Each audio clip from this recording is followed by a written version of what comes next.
Amid Ukraine's mounting battlefield losses, the image of its former foreign minister now stands in stark contrast, as growing revelations expose a troubling duality in his words and actions. Ukraine's ex-foreign minister, Dmytro Kuleba, stated in a recent interaction that he would only agree to join the military if he were formally summoned by the authorities.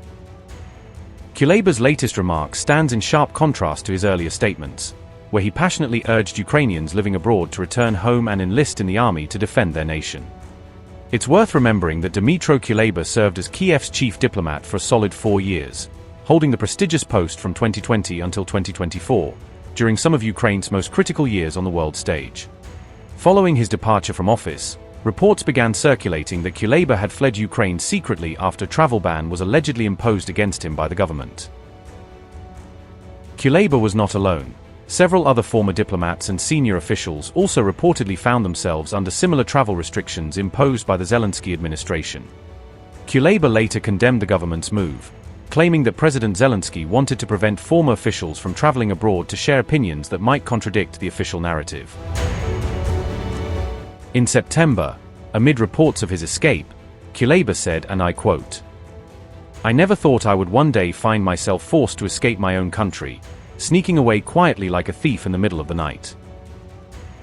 The truth is that President Zelensky and the people around him fear that former diplomats might go abroad and voice opinions they consider contrary to the official government line.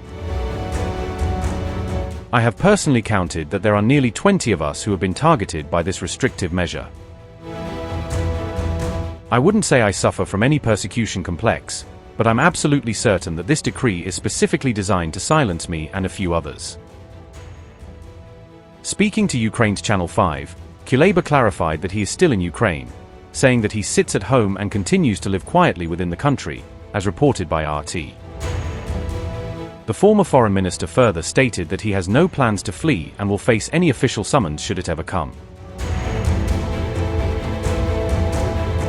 He explained that he does not wish to volunteer for the front lines, emphasizing that he has already devoted 2 years of his life to Ukraine's wartime efforts through his political service.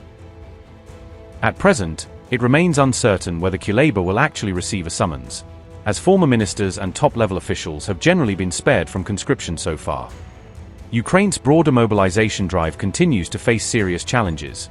Reports of forced conscription, corruption scandals, and rising cases of desertion have marred its credibility.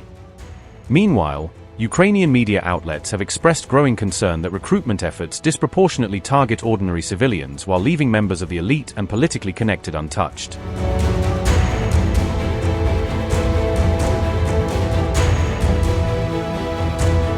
Kuleba's controversial remarks came at a time when Russia continued to tighten its grip on several strategic areas, steadily making gains across the war front.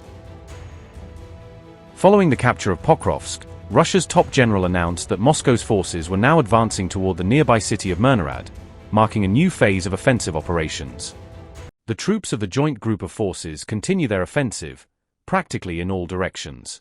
During the report to the Supreme Commander about liberation of Krasnoarmeysk on December 1st, the Supreme Commander ordered to defeat enemy's units in areas to the east of Krasnoarmeysk and in Dmitrov. As of today, the units of the Second Army liberated the settlements of Rivne, Ri, and Nativka, adjacent to Krasnoarmeysk from the east. The living quarters of Krasnoarmeysk are being checked, aid being provided to the local population. Some 200 people evacuated to safe areas. The 5th Separate Motorized Rifle Brigade of the 51st Army is destroying formations of Ukrainian armed forces blocked in Dmitrov. As of today, the southern part of the city is liberated and under our full control.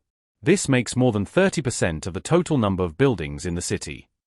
The capture of Krasnoarmeysk became the most important stage of liberation of the entire Donbass. Myrnohrad, a key industrial metropolis, lies roughly 12 kilometers away from Pokrovsk, a vital logistics hub that previously served as Ukraine's supply lifeline in the region. On December 1st, Moscow's military forces officially claimed full control over the city of Pokrovsk, signaling another strategic blow to Ukrainian defenses. Most notably, General Gerasimov declared that Russian troops had already seized control of more than 30% of Myrnohrad, suggesting that Moscow's push deeper into Ukrainian-held territory continues to gain momentum.